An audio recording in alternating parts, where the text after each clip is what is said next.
سورة البقرة ركوع نمبر 7. أعوذ بالله من الشيطان الرجيم.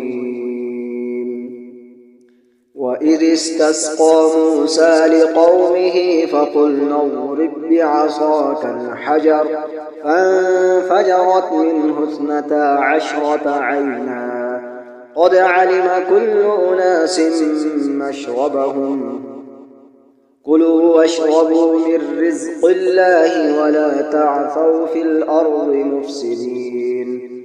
وإذ قلتم يا موسى لن نصبر على طعام واحد فادع لنا ربك يخرج لنا مما تنبت الأرض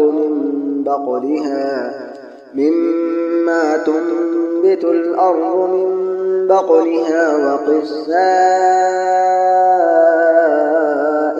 وفومها وعدسها وبصلها قال أتستبدلون الذي هو أدنى بالذي هو خير اهبطوا مصرا فإن لكم ما سألتم وضربت عليهم الذلة والمسكنة وباءوا